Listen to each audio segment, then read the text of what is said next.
आप सभी का एक बार फिर से हमारी वास्तविक कहानी में स्वागत है। तो आज हम आगे की कहानी जानेंगे।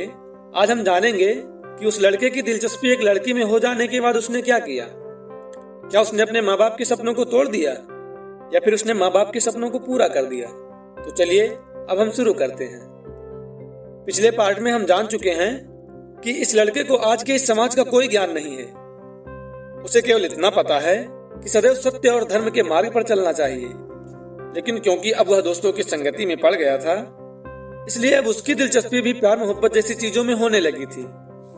लेकिन अभी भी उसकी सोच ऐसी थी कि वह उसी लड़की से प्रेम करेगा जो उसी के जैसी हो, अर्थात चरित्रवान हो, उसी के जाति व धर्म की हो, उसके जितना पढ़ी लिखी हो और सुंदर हो, ताकि उसका परिवार या समाज उसके प्यार में बाधक ना बने और वह उस लड़की से विवाह कर सके। वो तो ये तक सोचता था कि वह जिस लड़की से प्रेम करेगा उससे घंटों बातें नहीं करेगा, छिप छिप कर मुलाकातें नहीं करेगा, ताकि ये समाज भी उन्हें गलत न कह सके। अर्थात वह विवाह के पहले उस लड़की का मात्र दोस्त बनकर रहेगा। लड़का जिस प्रकार की लड़की चाहता था, एक वैसी ही लड़की उसी के साथ उसी की कक्षा में पढ़ रही थी। अब यह लड़का अपने ही पास अपने मन के अनुकूल लड़की को देखकर मन ही मन उससे अपार प्रेम करने लगा। लड़का पढ़ाई लिखाई में उस लड़की से थोड़ा ठीक था, इसलिए सहपाठी होने के नाते कभी कभी वो लड़की पढ़ाई लिखाई के मामले में उससे कोई न कोई डिस्कशन करने लगती और ये लड़का बड़े ही विस्तार से उसे समझा देता। लड़की प्रसन्न होकर मुस्कुराने लगती।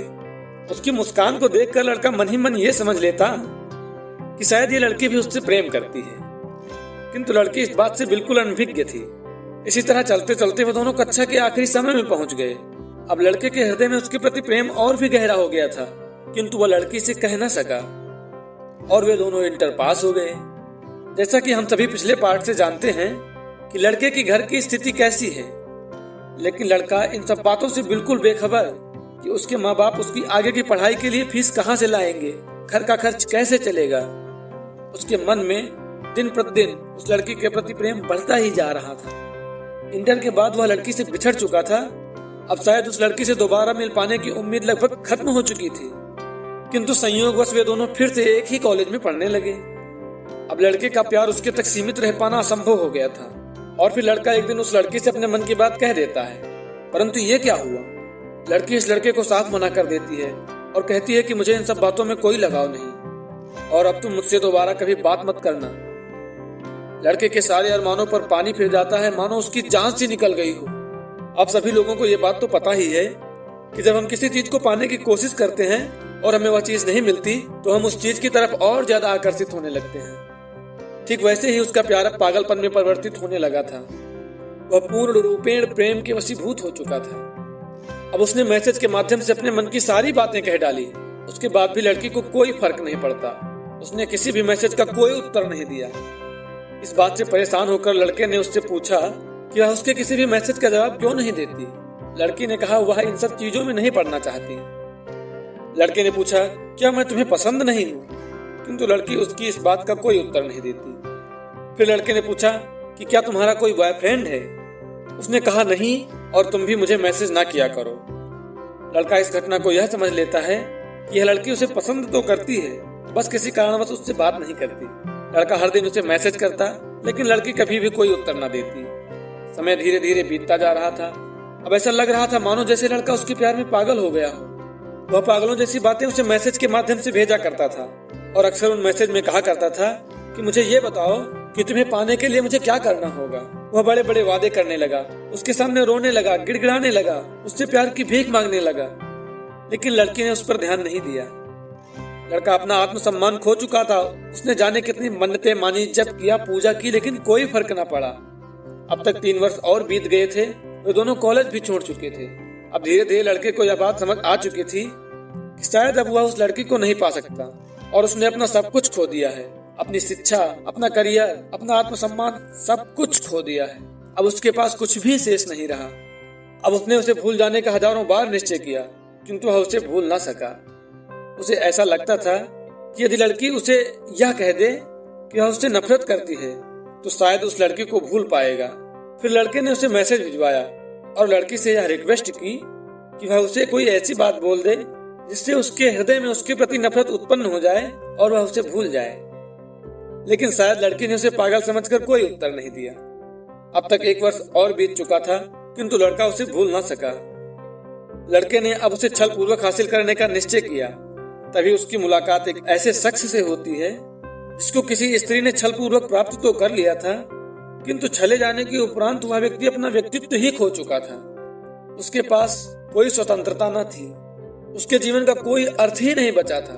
वह शख्स उस स्त्री का गुलाम मात्र बनकर रह गया था। तभी लड़के को यह एहसास होता है कि नहीं, यह उचित नहीं है। वह उस लड़की से सच्चा प्रेम करता है। छल पूर्वक उसे झूठा प्यार तो मिल जाएगा, लेकिन सच्ची खुशी कभी नहीं मिल पाएगी, क्योंकि वह लड़की उस लड़के की गुलाम बन चुकी होगी और उसके इशारों पर काम करेगी। फिर उसका मन आजीवन इस बात को स्वीकार नहीं कर पाएगा कि वह उस लड़की से सच्चा प्रेम करता है। उसने स्वयं को समझाया कि किसी को पा लेना ही प्रेम नहीं, त्याग भी प्रेम का ही दूसरा नाम है। यदि किसी को पा लेना ही प्यार होता तो श्री कृष्ण राधा को क्यों छोड़ देते? वो तो स्वयं भगवान थे। यह सब सोचकर उसने आगे कदम नहीं बढ़ाया और उसे भूलना ही उचित समझा।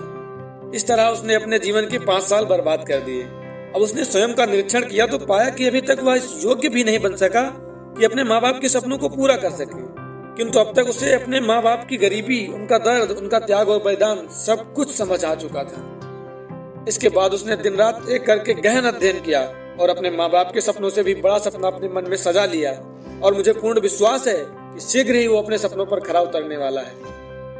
मैंने लड़के से पूछा कि क्या लड़की को तुम्हारा प्रेम स्वीकार कर लेना चाहिए था? उसने कहा नहीं। मैंने पूछा क्यों? उसने कहा मैं उससे इसलिए प्रेम करता था क्योंकि मैं जो कुछ भी एक लड़की में पाना चाहता था वो सब कुछ उसमें था, लेकिन सिर्फ मेरे चाह लेने से वो मुझे क्यों प्रेम करे? उसकी भी तो अपनी ख्वाहिशें होंगी, उसके भी तो अपने सपने होंगे, वो अपनी जिंदगी मेरे लिए क्यों जिए? उसने कहा किसी भी लड़के या लड़की को प्रेम करने से पहले इन 3 प्रश्नों के उत्तर स्पष्ट रूप से समझ में आने ही चाहिए, अन्यथा उनका अलग होना निश्चित है। पहला प्रश्न, मैं इससे प्रेम क्यों करूं? दूसरा प्रश्न, इससे प्रेम करके मुझे क्या मिलेगा? और अंतिम प्रश्न, इससे प्रेम करके मैं क्या खो दूंगा? यदि इन 3 प्रश्नों के उत्तर स्पष्ट रूप से समझ में आते हैं तो ही प्यार करें, अन्यथा अभी तुम्हारे पास ज्ञान की कमी है। पहले अपने ज्ञान को बढ़ाने पर ध्यान दो, बाकी बातें खुद ब खुद समझ में आ जाएंगी। ये कहानी उस लड़के ने मुझे इसलिए बताई और मैंने आप सबको इसलिए सुनाई ताकि जो गलतियां उस लड़के ने करके अपने जीवन के 5 साल बर्बाद कर दिए, वो गलतियां आप सभी ना करें। और इस वीडियो के अंत में मैं केवल एक बात कहना चाहूंगा कि यदि 2 प्रेमियों को अलग नहीं होना है तो उनके बीच का प्रेम एक मित्र से अधिक या कम नहीं होना चाहिए। यदि इस कहानी ने आपको जरा सा भी प्रभावित किया है तो इस वीडियो को इतना शेयर करें कि ये वीडियो उस लड़की तक पहुंचना ही चाहिए। उसे भी तो पता चले कि उसने एक पत्थर को तराश कर हीरा तो बना दिया, किंतु उस हीरे को स्वयं खो भी दिया। आज के लिए बस इतना ही। अगले वीडियो में फिर मिलेंगे, तब तक के लिए जय हिंद, जय भारत।